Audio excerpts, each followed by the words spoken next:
You three stories about some three holy soldiers in Israel. The first story is 65, 66. A sweet little Yidele from Tel Aviv came to me and he says to me, please, can you get through to my son? He's a high officer in the army. He just hates, really he hates Yiddishkeit. But now he has a new kind of craziness. In my house, in my dining room, there's a big picture of my grandfather, a Yid with a long beard and a streimel. And he says, unless I take out the picture, he refused to come to my house. He says it's nauseating to think to be the grandson of such an idiot. What should I do with him? I'm trying to get through to him. He was a very cute person, sweet like sugar, but I don't know, he has some kind of blocks against religion. And what can I do? 1967, after the 6-Day War, one day the door opens, the Yid from Tel Aviv walks in with his son, the officer. Has a little beard and a little perlach, and tzitzis. He looks like a new person. I said to him, what happened here? And this is what he said. He says, I mentioned to you, I'm a tankist. During the 6th War, I was driving a tank. Suddenly I noticed an Egyptian tank is on my tail. And I have to get as close to the other tanks as possible because I cannot fight an Egyptian tank all by myself. And the closest to the other tank is a straight line. I'm driving as fast as I can. Suddenly in the middle of the road, I see a Yid with a tallis and film praying. Now you know what I think of religious people, they're crazy. I knew they're crazy, but that crazy in the middle of a war and here in the desert, standing here praying. My first reaction was I should really run him over, but how can you run over another Jew? So I made a detour. The Egyptian tank didn't make the detour and drove right over the place where the Jew was standing. It was blown up by a mine. When I came back to my father's house, I looked at the picture of my grandfather. It was him, my holy grandfather, came down from heaven to protect me. What an honor to have such a grandfather.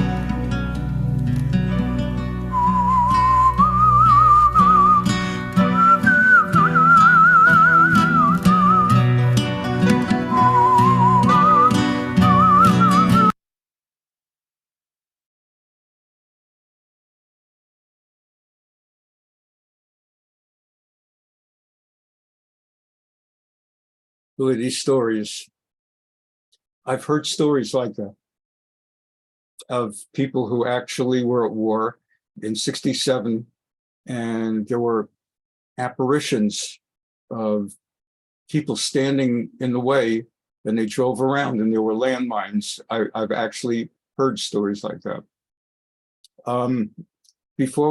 Our main topic today is going to be the Haganah. We've covered the Irgun and the Lechi. And we're going to go into the Haganah. And before we start with the Haganah, the one quick thing, which is 2 minutes, I've shown you this clip in the past.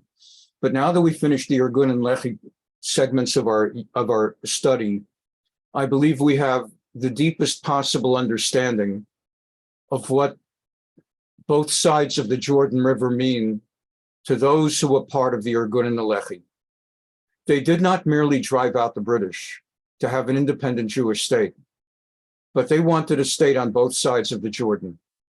And for those who were part of the Irgun and Lechi, never in their lifetimes will they ever consider giving up an inch of Judea Samaria. It's a completely different thing from the religious commitment to Judea Samaria, to other issues.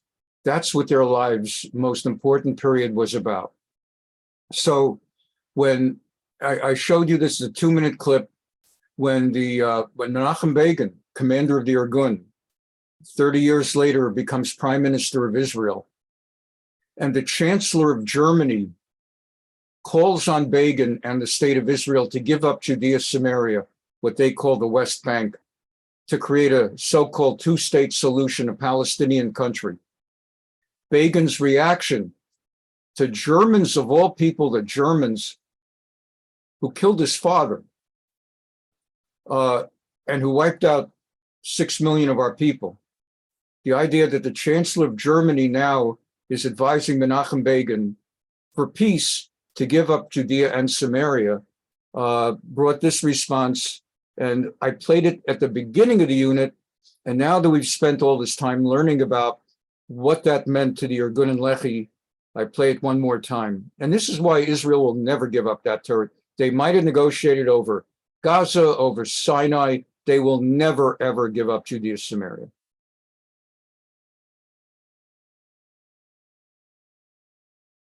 וזה מייעץ לי, הצ'אנסלר הגרמני, הוא יודע מה ביטחוננו ואני לא. אני הופקדתי על ידי העם לשמור ביטחונו. זו חובתי הקדושה. והוא נותן לי עצות לכל אירופה ולכל העולם, איך להכריח אותנו לקבל מדינה פלסטינית, הרי זה מעשה איבה שלא היה כמוהו. וממי הוא בא? מבנו של העם הנושא באחריות בעד רצח שליש מן עמנו, 6 מיליונים, דבר שלא קרה מאז האלוהים ברא את האדם והאדם יצר את השטן. הוא ייתן לנו עצות איך לשמור על ביטחוננו, הוא יפקיר את דמנו, הוא ינהל תעמולה למען מדינה פלסטינית. אז כשאדון שמיט, צ'אנסלר, נו, תסלחו לי רבותיי, אני באתי מן המחתרת הלוחמת, אני לא מפחד מפני אף אחד, אני אומר לו את האמת בפניו. אין לי שום סיבה לפחד. אנחנו ראינו את המוות לעינינו כל יום. אז כשהוא אומר דברים כאלה, אני לא אשיב לו? אינני יודע מה שקרה עם עמי, אינני יודע מה שקרה עם משפחתי, אינני יודע מה שקרה עם אחותיכם ואחיכם. מה, אינני יודע? הוא אחרי כל אלה יאמר לנו, תקימו מדינה פלסטינית? כלומר, תעמידו את 3.5 מיליון היהודים בארץ ישראל בסכנת מוות וכיליון, ואני לא אשיב לו? לא שיבותי לו. כמו שצריך, ידידי. אני לא מוותר אפילו על מילה אחת ממה שאמרתי. ואם יש כמה יפי נפש שככה החילו להקם את האף שלהם, יהיה להם אף עקום.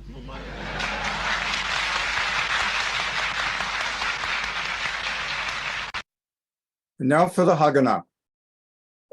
Because there's no way to discuss the history. There's no way to discuss the history of the Jewish underground without giving some significant attention as well now to the Haganah and to its strike force, the most militaristic. I don't like to use it. Militaristic sounds a little different, but the strike force of the Haganah was the Palmach. And this is their very, very famous anthem. We've been listening to the anthems of the Irgun and the Lechi. And at the beginning of this course, we also did the hymn of the Palmach, and we return to it again now.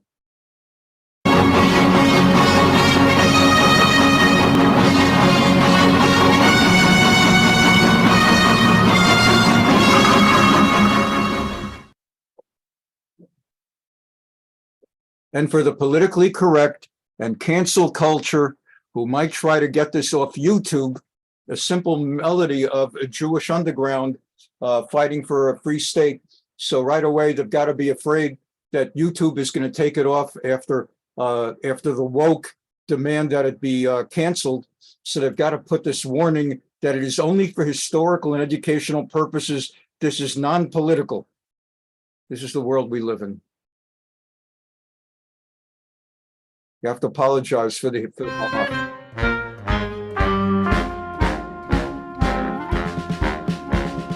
מסביב יום מסר, אך ראשנו לא יישך, לפקודה תמיד אנחנו תמיד, אנו הפלמח.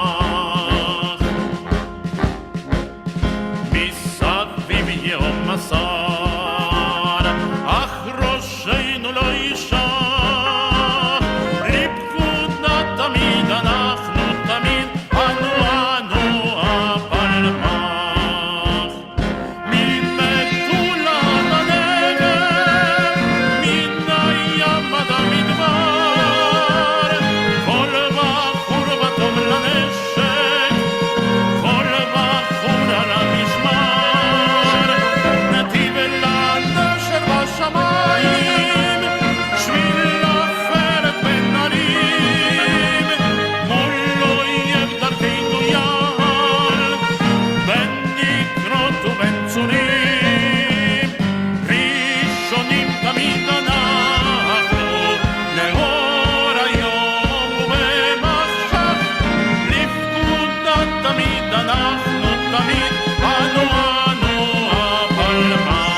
יום הסהר אך ראשנו לא ישך לפקודה תמיד אנחנו תמיד אנו הפלמ"ח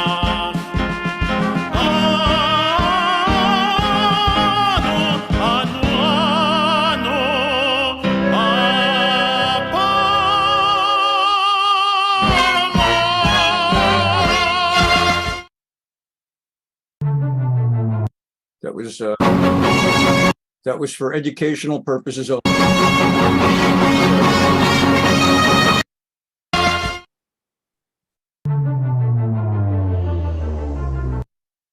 Okay.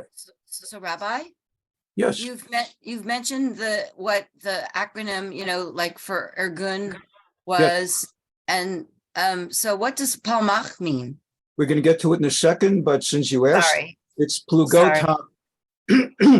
And we'll do that again in a second. Here we go. More on the Palmach and more on the Haganah. I've shown you the Irgun logo and I've shown you the Lechi logo, and this is the Palmach logo. On the one hand, a knife or a sword. On the other hand, grain growing from the land of Israel.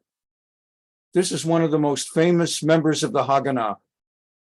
Not at the time, but looking back. Dr. Ruth, the sex therapist, Dr. Ruth Westheimer, was an active leader in the Palmach, in the Haganah. And we'll cover that too. She's actually going to be speaking as part of the class here. Haganah was the main paramilitary organization of the Yishuv. Yishuv is the Hebrew word for the settlement. In other words, the greater community of Jews in pre-country or pre-state Israel, so-called Palestine. So the Jews living there were known as the Yishuv, the settlement. And the Haganah was the main paramilitary group from 1920 until it was closed down in 1948 to become part of a new country's new army, the Israel Defense Forces, Sahel. Its original purpose was to defend Jews. Arabs were running wild pogroms, really deathly murderous pogroms. We already have studied this in the context of the rise of the Irgun and the Lechi. The riots in Jerusalem of 1920 and 21 in Tel Aviv, in that area. The terrible pogroms of 1929 in Hebron, 36 to 1939 in Shechem and elsewhere. And the British were not protecting the Jews. In fact, the British were arresting Jews who were defending themselves and fighting back. So there was a need, it was felt, for a formal or armed group, not to kick the British out. It was not aimed at the British, but it was aimed at defending against Arab pogroms. So the word Haganah, lahagain, is to defend. Haganah means the defense. Irgun means the organization. So Irgun Tzva'i Leumi, National Military Organization. Lechi, Lochamei Cherut Yisrael, Freedom Fighters for Israel. Haganah, the defense. Now what happened was, before the Haganah was founded in World War I, Jabotinsky worked out a deal with the British. Jabotinsky envisioned a Jewish country. And in order to have a Jewish country, he believed you needed a Jewish army. And in order to have a Jewish army, you needed to have Jews who knew how to fight in an army. And Jews did not know how to fight in an army. By 1900, Jews had not any particular army training. In most countries, except for Jews in Russia who were part of the Russian army, or in Germany, part of the German army, but there was no Jewish army. Jabotinsky came up with the idea of approaching the British during World War I. I'd like to work with you, creating a Jewish army that will fight as part of the British Army in World War I. I will recruit Jews from around the world, the United States, France, I don't know. I will recruit them. You will assign your generals to train that group as a separate Jewish fighting force within the British military. This is before the Palestine Mandate, before the British were given Palestine. Jabotinsky said, if you do this, when you win World War I, you're going to be incredibly positioned to argue that you should be entitled to get Palestine because you will be the country that sponsored Jewish fighters. And at the same time, I'm bringing you more fighters for your army. And the British went along with it. They assigned a Colonel John Patterson to work with Jabotinsky. Jabotinsky, you'll recall at that point, was not really yet the founder of the Irgun and Beitar, and he was a poet and a journalist from Russia who had organized Jewish defense in the neighborhoods in Odessa during the pogroms of 1905. So that's what brought to him, Jews need to learn how to fight. Here I am, Jabotinsky, I'm a poet. Poets don't survive pogroms. We have to learn how to fight. So he made a deal, and the British started something called the Jewish Legion.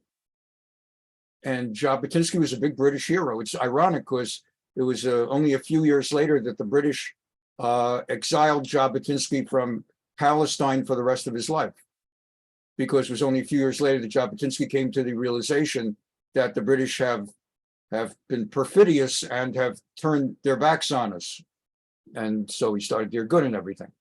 But initially there was a Jewish Legion, and from the Jewish Legion came the foundation of Jewish organized fighters who were able to establish the Haganah. And originally Jabotinsky was part of the Haganah because he was the one who was doing all that. After the riots of April 1920, so the World War I ended around 1917, and 3 years later you have, so by now Britain has the Mandate, and the Jewish Legion has turned into the Haganah, and the Yishuv saw the need for a nationwide underground defense. So after those riots in Jaffa and those Arab riots, they finally put together the Haganah for the purpose of protecting Jewish farms and kibbutzim. But by 1929, after the horrible Hebron massacres, the nation, the entire mindset changed. And a lot of people who until then had not joined the Haganah, it started to become something that thousands of people joined the Haganah. There was a sense that these Arabs really are bloody murderers. And even Jews who had been living side by side in friendship with Arabs for decades, one day, in one day's time, an entire Arab community that had been close friends with Jews turned around with knives and murdered Jews left and right. And so there was a sense that we have to be able to protect ourselves, and we can't just leave it to a few heroes in the Haganah who had been in the Jewish Legion. And so people started joining the Haganah. Now, the thing is, the emphasis of the Haganah was on havlaga, self-restraint, defense. The Haganah was not out yet for the purpose of driving the British out of Israel. By now, the Irgun and Lechi were trying to do that. The Haganah had a different philosophy. Their philosophy was, we would like one day maybe to have a Jewish country, we'll see, but it's going to require negotiations, and we have to have a good relationship with the British, and we have to negotiate as allies and get the British slowly but surely to come around. And we can't rush the British. We're going to just get them angry. And if we get them angry, they'll never let us have a country. So we cannot fight the British. But we do have to protect against the local Arabs. They're crazy and they're murderous. So we're going to practice havlaga, self-restraint. We will never attack first. Let's say an Arab village comes out with knives and rifles and massacres a Jewish community. We will not retaliate by going into that Arab village. We only defend. Havlaga, we only defend. We never engage in hatkafa, attack. Let's say we get word that Arabs are organizing to attack. We will not preemptively attack them. We will never strike first. We will only defend. And that's really what gave rise to the Irgun and the Lechi. People who broke away from the Haganah. The Irgun and Lechi did not just start up as a separate organization.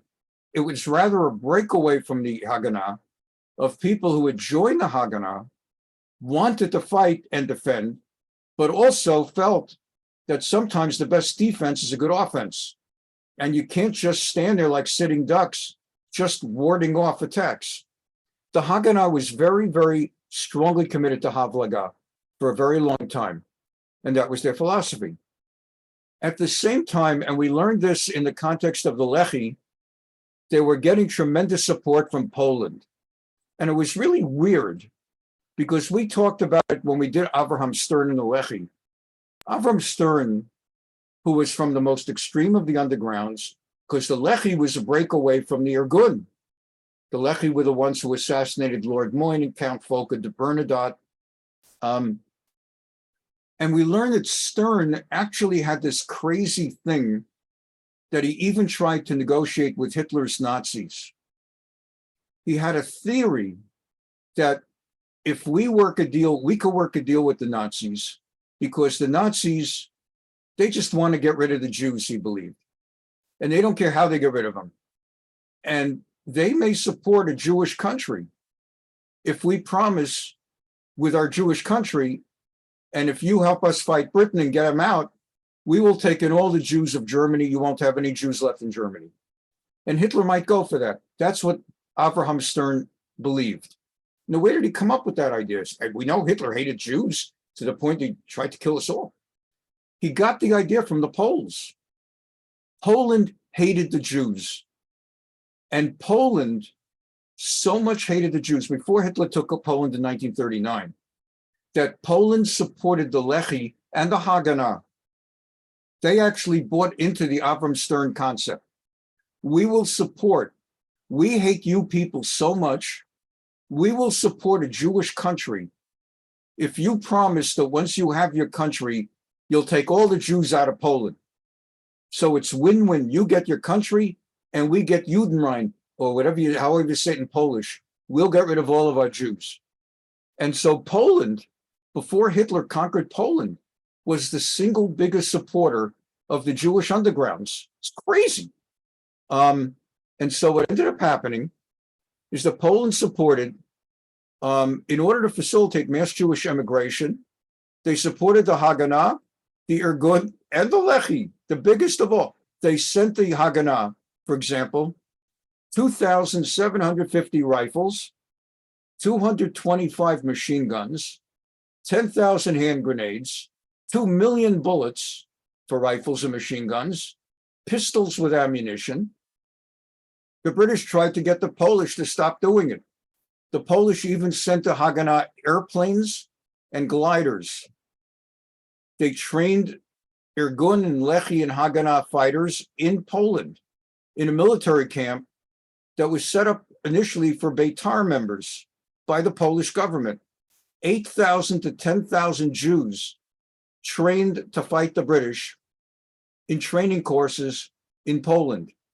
It's one of the incredible unknown stories of how the worst of the anti-Semites contributed to building a Jewish country and driving out the British. Suddenly, it's not as crazy to contemplate Avram Stern approaching the Nazi Germans with the same idea, because he figured it's the same mindset. Now, by 1939, Britain issued the White Paper. That's their term for any policy document. A white paper is not a one-time the White Paper. They had white papers on a number of things. Foreign policy, just like America had, I don't know, the Monroe Doctrine. So if we had different terminology in the United States, we'd call it Monroe's White Paper. So the British had a white paper in 1939, a policy in which they formally announced they're no longer going to allow Jewish immigration into Palestine. The Arabs had been rioting, going amok.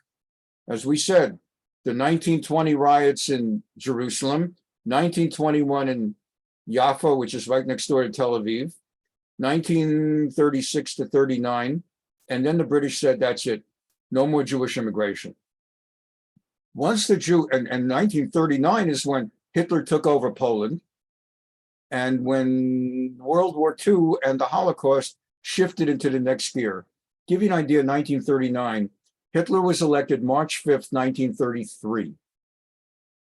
So he's in power 6 years when he takes Poland. In 1935, he issued the Nuremberg laws that formally created a legal system, putting into place everything he said he was going to do. Jews had hoped there was only a lot of bluster and talk. He's not really going to do all of this. In 1935 Nuremberg laws, he really did all of that. And suddenly Jews no longer could be in businesses and they couldn't be in professions and all the Nazi laws. And that's when they burned all the famous book burnings. 1938 was Kristallnacht. In 1939, now that they're going full blast and the Holocaust is beginning, Britain closes the harbor of Palestine, Haifa Harbor, which again is one of the reasons the Lechi assassinated Count Volker Bernadotte, because he wanted to take the Haifa Harbor and put it under international control, which would have ended immigration to Palestine. So it's 1939, and for the Haganah, that was it. The same Haganah that had worked with the British, originally in the Jewish Legion during World War I, and then never attacked the British, only defended against Arabs during the 20s and early 30s. In 1939, when the British said no more immigration to Palestine, the Haganah had a tremendous crisis of identity and ideology, because they felt they had to go to war against the British. We cannot have this foreign occupation force. We can't work with them anymore if they're going to close off immigration to Palestine, because then we're going to have Arabs rioting, and the numerical population balance is not going to work for us. On the other hand, the Haganah felt, how can we fight the British? Because Hitler wants to kill 6 million Jews. Hitler wanted to kill all the Jews. And we need the British, along with the Americans and the other allies, to fight Hitler. So if we fight the British, we're weakening the opposition to Hitler. But if we don't fight the British, we're going to be destroyed because we're not going to have immigration. So David Ben-Gurion issued this policy. And the policy was, it sounded good. In reality, it didn't make sense, but it sounded good. We will fight the British as if there were no Hitler, and we will fight Hitler as if there were no white paper. And in the end, they had this tremendous identity crisis, but they started moving more and more to fight the British and to become basically like a bigger, stronger Irgun and Lechi, because since they were more moderate, they were gigantically bigger than the Irgun and Lechi. That's always the way it is. The larger is the more moderate. The more extreme is going to be smaller. It's going to attract a smaller, more extreme segment of a population. So the Irgun and Lechi broke off from the Haganah. The Haganah, once the Haganah joined the fight against the British, it changed the dynamic. So you now had really like a symphony. What's a symphony? Drums sound good, and bassoons sound good, and violins sound good. When you get them all together in the right way, it really can be very beautiful. So Irgun extremism was critical, made the British crazy. Every single day, you've seen the clips I've shown you, how like every day another British police office was blown up. And when they started whipping Jews, the British started kidnapping officers and whipping them. And they started hanging Jews. The Irgun started kidnapping officers and hanging them. Drove the British crazy. They couldn't take up. And then the Lechi's going around assassinating people. But the thing that really broke the British back, it was everything altogether. The Haganah by itself, it's not clear that would have driven out the British. But without the Haganah, there's no way the British would have felt we're just fighting a terrorist thing that one of these days we're going to get under control. It was when they lost the greater population, that's when they really realized not only do we have the whole population against us, plus we have these extremists doing this other stuff, and this drove them out. So Ben-Gurion and the Haganah now goes to war against the British. And one of their main operations was what was called Aliyah Bet, the second Aliyah. Aliyah is moving up. Aliyah means going up. When you call to the Torah on Shabbat or Monday or Thursday, whatever, you're called up to the Torah.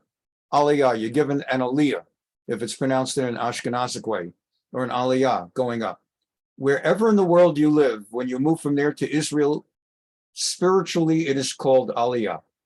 You're going up. Doesn't matter where, it doesn't matter topographically. Even if you're living on the Himalayas and you're going topographically down to Israel, it's Aliyah, you're going up.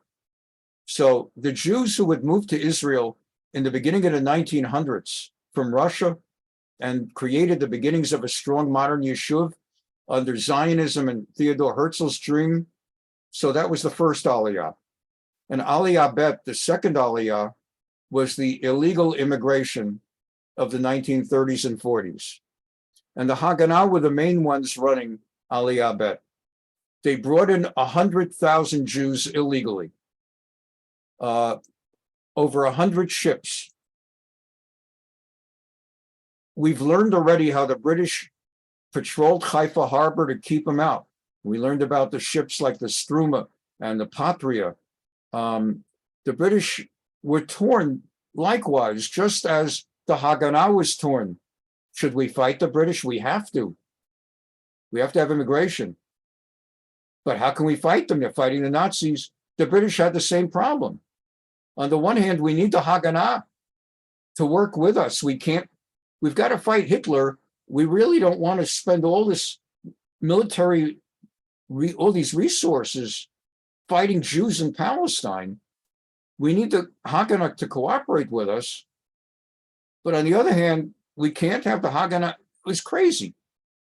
Complicating things is that in 1942, Hitler had, and the Axis powers had Irgun Rommel was actually leading Axis forces, the Italians and the Germans, in North Africa, like in Libya and stuff, and they were going towards Palestine. And there was an actual chance, oh my God, what if Hitler conquers Palestine? What will happen to the Jews of Palestine? It's a very famous thing that happened was Israel, the Jews already had a chief rabbi. The original chief rabbi of Palestine was Rav Avram Yitzchak Kook. Rav Kook, K-O-O-K, Kuf Vav Kuf, was the original chief rabbi, and he's remembered with deep, deep love. At that time, there was not an Ashkenazic and Sephardic. You did not yet have that huge Sephardic aliyah. It was only in the 40s, late 30s and 40s, that the Arab countries of the Middle East expelled 800,000 Jews. And suddenly you had so much of a Sephardic Mizrahi community in Israel that it was really important for them to have their own Sephardic chief rabbi. Initially, there was one chief rabbi, Ashkenazic, Rabbi Kook. After his term in office, his tenure, the second chief rabbi of Israel was Chief Rabbi Herzog, who had come from Ireland. People don't know the second chief rabbi of Israel. I mean, makes sense. Where'd they come from? So what? They could have come from Russia. He was Irish. He spoke Hebrew with an Irish accent. And frankly, his son, Chaim Herzog, later became the ambassador of Israel to the United Nations and rose up to be president of Israel, not prime minister, but head of state. And in fact, the current president of Israel, Herzog, is the grandson of Chief Rabbi Herzog, and the son of the President Herzog, sort of like in the United States, the way that George W. Bush, the son of George Herbert Walker Bush. Chief Rabbi Herzog in 1945 or so, or a little earlier maybe, was approached by his strongest supporters and urged to leave Palestine. You're the chief rabbi. It must have been closer to 1942, now that I think of it. And they said, Irgun Rommel and the Nazis are marching. They're just cutting through like butter. they were just slicing through the enemy until finally Patton stopped them. But until then, nothing could stop Rommel. And he was marching towards Palestine. And they said to Chief Rabbi Herzog, you should get out of here, because if they ever God knows what they're going to do to the Jews, and you're going to be the first one, and they're going to torture the heck out of you. You're going to be their number one example. Can you imagine Hitler getting his hands on the chief rabbi of Israel? And Herzog said, I'm not leaving, because the Tanakh, the Bible, speaks of 2 exiles. The Bible does not speak of a 3rd exile. There will never be a 3rd exile. I'm not leaving. And Rommel was stopped, and he never made it to Palestine. So the British trying to figure out what to do. And finally, by the early 1940s, so they asked the Haganah for cooperation. And after Rommel was stopped, the British again broke promises and turned away. They're the perfidious Albion. They turned away, and they again turned on the Haganah. This is an ongoing thing, which reinforced the Irgun and Lechi people saying, you see, you can't trust these people. Every time they make deals with you when it's to their advantage, and as soon as they don't need you, they crush you. So at this point in 41, the Haganah created the Palmach. Janet had asked, what does Palmach stand for? Plugot Machatz, the strike companies. So we can sort of put it up. Let's see if I can just Plugot Machatz. Let's see if I can get this on the screen real quickly. If it takes me much time, I won't overdo it here, but let's see what happens if I try to do this. So let me get my little, well, it'll be on the other one. So let's just try this real quick. Again, if this takes me more than just a moment, try that. All right, there we go. So what you had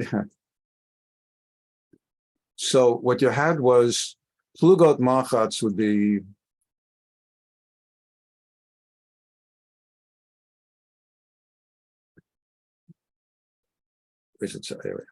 okay. So Plugot Machatz, which means Plugot or units or forces, Machatz strike. So these are the strike forces. So the name Palmach is basically an abbreviation. You see how that works? There's your abbreviation for the Palmach. Well, actually, it would go over here. And so that's how the name Palmach came about, from Plugot Machatz. Okay, so back to where we were. By the way, I see Lisa is here, and Lisa, thanks a lot. Lisa's the one who introduced me to that Hebrew typewriter, and I've become and that's it. Thank you, Lisa. So anyway, that's where I got my typewriter from. And in fact, I later found this other thing that's really just quite amazing, that you can take this and you copy it. Okay, let's copy. I'll just do Control C, see if that'll work. You do a Control C, and then you put up this other program and you paste that onto this, and it's supposed to put in the dots. But I guess it didn't do it here because of the because it's an abbreviation. I'll have to show it to you again another time. It's really cool. It automatically puts in the dots. Okay. Anyway, so they formed the strike companies, and they received special training in guerrilla tactics and sabotage. By 1943, initially, again, the British initially assisted the Palmach. In 43, they decided to disarm the Palmach. When World War II ended, now in 1945, the British continued to bar Jewish immigration. So now the Haganah turned to sabotage like the Irgun and Lechi, bombing bridges, rail lines, and the ships that the British were using to intercept the immigration ships. But in 1947, the Haganah decided to stop being an underground and to cut back on their attacks on the British. And they decided, let's cool it. It was an ongoing thing with the Haganah as well, in their relationship with the Irgun and Lechi. After the assassination of Lord Moyne in 1944, which drove the British crazy, the British imposed incredibly severe sanctions on the Jewish population of Palestine in response to the assassination of Lord Moyne by the Lechi. The Haganah then stopped attacking the British and worked with the British to help them kidnap members of the Irgun and the Lechi. The Haganah wanted to be in control. We will decide what quote unquote terrorism, what underground work takes place. We decide which rail lines to blow up. We decide which British buildings to blow up. And we decide which or whether to assassinate anyone. And we're no longer going to allow other groups like the Lechi and Irgun to do it. So they began something called, in Hebrew, the Saison, the hunting season, like for grouse. We're going to hunt down Irgun and Lechi members. And the Haganah hunted down Irgun and Lechi members whom the British otherwise couldn't find. In some cases, handed them to the British, and in some cases, the Haganah killed them. The Haganah killed several dozen Irgun and Lechi members. So the Irgun was paralyzed by the Haganah at that time because the Irgun was busy hiding not only from the British, but at least with the British, you knew which guys you're hiding from because they're in uniform. But the Haganah were regular Israeli Jewish people. And so you didn't know quite who you're dealing with. So the Irgun, more of their people had to go into hiding. And there were members of the Irgun that said, we have got to start killing Haganah people in retaliation. And perhaps Menachem Begin's greatest contribution to the rise of the state of Israel was Menachem Begin gave a command as the head of the Irgun. As horrible as this is, we do not retaliate against Jews, and we're not going to retaliate. There will not be a civil war between Jews and among Jews. And so what ended up happening is, over time, members of the Haganah found that the Saison was too distasteful for them. They themselves did not, they found it distasteful hunting down and killing Jews, while the British were closing the borders. And as a result, the leadership of the Haganah found itself in opposition to their members. The members did not want to keep hunting down Irgun and Lechi. So in 1945, a year after the Saison began, it ended, and the Haganah joined with the Irgun and Lechi in a united resistance. That's when things got really bad for the British, because everybody was blowing them up. Now, the Haganah was less active than the Irgun and Lechi in terms of attacking the British, but they were doing it, particularly their strike force, the Palmach. And so, for example, they raided the Atlit detainee camp, and they freed, remember how we went over the Akko prison fortress break? So they freed 208 immigrants who the British had taken illegal immigrants off the illegal immigrant ships and put them into detention camps, and the Haganah freed them. There was a night when the Haganah, when the Palmach blew up British trains. There was a night when they blew up British bridges, and they attacked the Palestine police. They repeatedly bombed British radar stations that were around Haifa being used to spot the illegal ships coming in with the immigrants. So they would go after, and they once did an assassination against a particularly cruel British officer. And it kept going back and forth, back and forth. By 1947, the British convinced the Haganah to break up their relationship with Irgun and Lechi, particularly after the 1946 King David Hotel bombing. So then the Haganah again started hunting down people from the Irgun and Lechi. But the Palmach members refused to participate. And it was just a mess. When the Irgun kidnapped British sergeants to whip them, the Haganah helped the British go searching to find the sergeants that the Irgun kidnapped. They did not find them. Same when the Irgun kidnapped British sergeants to hang them in retaliation for the British hanging Jews at the Akko fortress. But then they got back together again. And this just went back and forth till 1948. In 1948, with the creation of the State of Israel, there was no longer perceived to be a need for an underground. You don't have to fight to kick the British out, they're out. It's like the Soviet Jewry movement today. Why should we be attacking the Soviet Union? There is no Soviet Union, and Jews can get out of Russia. If they don't get out, it's because they're choosing not to get out. There's no point in having a Soviet Jewry movement if there's no Soviet Union and no one's keeping the Jews in against their will. So there was no longer a point in having an underground.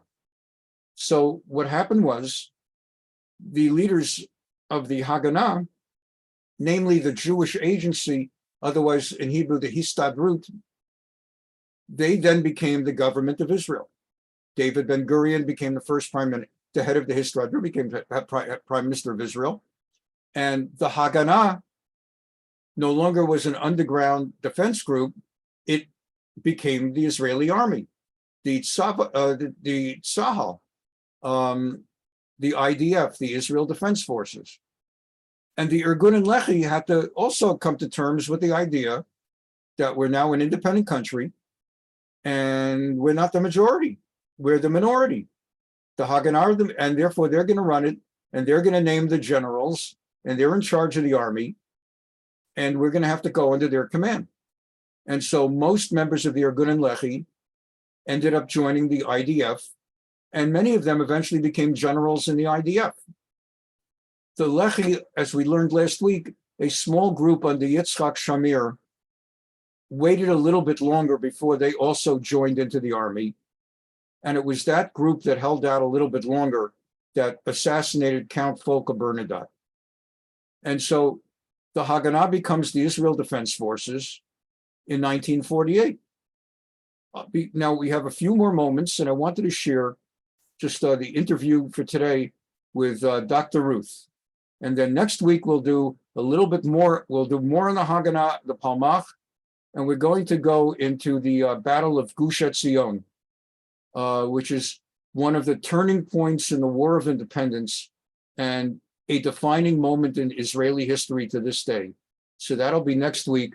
Again, next week we'll continue and conclude our unit on the Haganah and the Palmach, and we'll get into Gush Etzion and the battle of the Gush and how that reverberates to this very day. But we'll finish up here with Dr. Ruth. Let's see if we can find Dr. Ruth. Okay, hold on. There we go. In 1947, the United Nations voted to divide the country into I don't know if it's loud enough. I hope it is. An Arab state and a small international zone. Good news? No. Immediately came the guerrilla wars between the Jews and the Arabs, and not just by soldiers, but civilians too. I was one of them. I wanted to help defend the Jewish people. I joined the Haganah, the Jewish underground army. I learned how to take machine guns apart and put them back together again with my eyes closed. I learned how to teach children arts and crafts by day and throw a hand grenade by night. This is where I learned to shoot. I am a very good sharpshooter. I was short and I was fast, so I was used as a messenger because there was less of me to shoot at. Nights, I stood on the roof with my rifle and watched over a barricade at the city's entrance. Okay, we did. In case, again, if you didn't get that, this is Dr. Ruth, who's there telling you how to have good sex.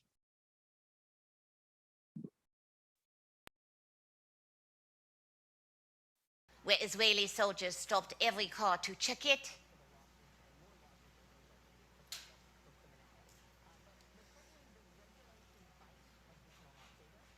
had been on surveillance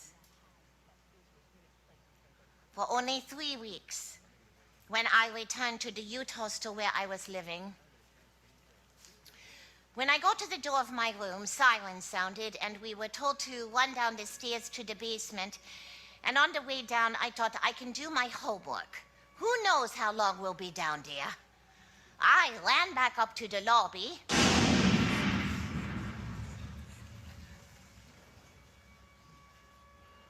It was June 4th, 1948. My 20th birthday. The bomb shrapnel tore into the walls, the plaster fell from the ceiling, people screamed, the girl here on my right fell to the floor killed, and then a soldier, and then another girl, and there must have been a second explosion because I was thrown against the wall. And when I tried to sit up, my friend Hannah was trying to unlace my shoes, and I shouted, "Why are you doing that?" And then I looked. And I saw that my legs and feet were covered in blood. Hannah Loy, do I have to die? The ambulance took me to the hospital. The bomb shrapnel was dug in all over my body, the biggest pieces in my neck. My legs and ankles were cut and bleeding, and the top of my right foot was blown off. My surgeon, Dr. Eli, said that I was lucky not to have lost both feet. He operated, and they took me downstairs to a room that was once a cloister. Every cot was filled with wounded soldiers. Every bunk was full, but I was so small, I could fit in a bookshelf. So that's where they put me. Some of the soldiers were in bad shape. One lost both hands from a grenade. Another was blinded, but we all tried to help each other out, so morale was high. Mine was highest, because I was the only woman in a room packed with men. I could have recuperated for years.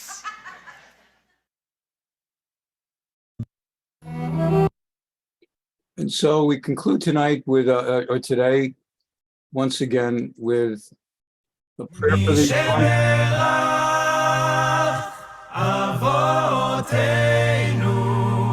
prayer for the armed forces of Israel.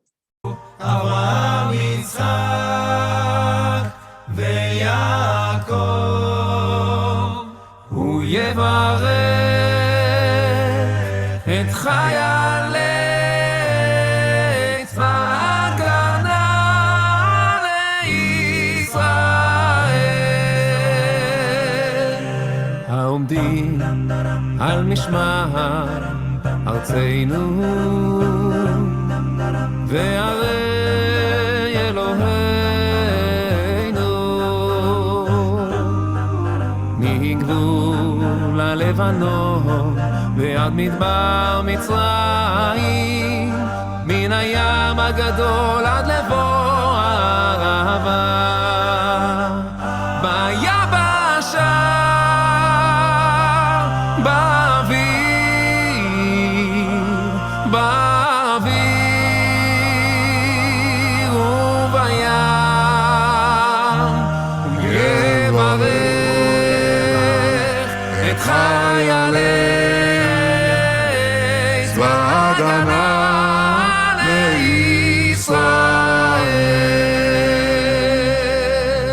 ייתן אדוני את אויבינו הקמים עלינו, ניגפים לפניהם. הקדוש ברוך הוא ישמור ויציל את חיילינו מכל צרה וצוקה ומכל נגע ומחלה, וישלח ברכה והצלחה בכל מעשה ידיהם. ידבר שונאינו תחתיהם ויעטרם בכתר ישועה ובעטרת ניצחון. וקוים בהם הכתוב, כי אדוני אלוהיכם ההולך עמכם, להילחם לכם עם אויביכם, להושיע אתכם, ונאמר אמן. אבותינו אברהם יצחק ויעקב הוא יברך את חיילי צבא ההגנה לישראל צבא ההגנה